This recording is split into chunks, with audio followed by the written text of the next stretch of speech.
Well, hey, my name is William Wilson, and welcome to the Morning Report. I have a special piece that I want to do for the channel on fightbackmedia.com today. This is being supported by, of course, fightbackmedia.com, fightbackmedia.com, and fightbackmediatv.com. As we get closer and closer to the election, to the primaries, because I'm someone who believes the primaries are every bit as important, or maybe even more important than the general. I wrote this piece that I'm going to read to you back on July 1st, almost exactly 4 years, well, 8 years ago now, July 1st, 2016. And I entitled it, Establishment Republicans Have Been Preparing This Meal. It's time to eat up. And now it may be time for a second course. I'll start this by saying I did not support Donald Trump in the primary in Florida. I've said this many times on the program. In my house, there were 3 Republican votes. Two were for Marco Rubio, and 1 was for Ted Cruz. Early on, I, like a lot of people, thought his campaign was not much more than a publicity stunt for his brand. But time went on, and his popularity increased.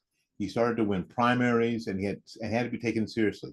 Yes, I agree that most of the debates and Trump's performance in them were cringeworthy. Most I could watch, but nothing derailed this dumpster fire of a campaign. Nothing. It just. So with each passing month, more substantial candidates fell by the wayside until only Trump was left. Now, I'm going to add this. I didn't write this in the thing. I'm going to add this. My neighbor across the street, who I think voted the Green Party in 2016, he asked me, "Is Trump for real?" And I said, you know what?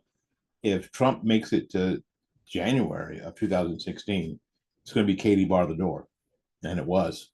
Anyway, Donald Trump was going to be the Republican nominee for president. What? And I must admit, it was still tough to wrap my brain around. Republicans had the finest group of candidates they had had in quite some time, really. And this was how it was going to end? Yes, this is what we have. Donald Trump with all the warts. How did this happen? People are like, how did this happen? Well, I'll tell you. My thought is that Republicans have been selling snake oil, especially Republican politicians have been selling snake oil and empty promises for at least 7 years. They have continuously overpromised and have continued to come up short. In 2012, you remember these cries for the repeal of Obamacare? It was never going to happen. But Republicans signed oaths and campaigned on the repeal of Obamacare, knowing full well that Obama was never going to sign a bill that repealed his signature piece of legislation, and he never had the votes for an override. But the rank and file, hungry for a win, and they just tilted at that windmill of Obamacare. Failure. Now, in 2014, Republicans came back to their base and in effect said that if we cannot kill Obamacare, we will start it. So again, rank and file Republicans, more desperate for a win than they were in 2012, were all in. Surprise of all surprises. Republicans were now in control, quote unquote, of the U.S. Senate.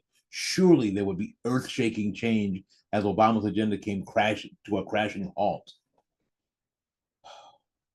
Well, not only didn't the Obama agenda stop, it gained speed and took on more Obamacare and executive amnesty and Planned Parenthood funding, all of which was funded with the help of former vice presidential candidate and now and then Speaker of the House, Paul Ryan. Such betrayal. Could anyone be trusted? Would anyone keep their promise? This opened the door to an outsider. Republican voters that had had a chance at any future, Donald Trump seemed to fit the bill. Trump's past dealings were easily explained away by the Reagan comparison strategy. Uh, Trump appears to be tough. He's not well spoken, and that seemed to separate him from the polished politicians, which has worked to his advantage. Trump is a shoot from the hip and not a cerebral, which has allowed him to capture the emotion of those that feel betrayed by Republicans. I get the frustration. Established Republicans have failed time after time, and people are sick of it. I also understand that established Republicans are in no hurry to turn their power, influence, and position over to a guy like Trump.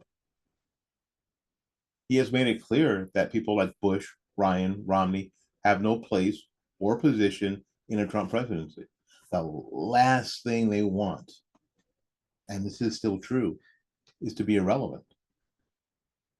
And I think in a Trump White House, they will be just that. So they believe they are fighting for their political futures, which is the crux of the problem. They are not fighting for those that they say they represent. They're fighting for themselves.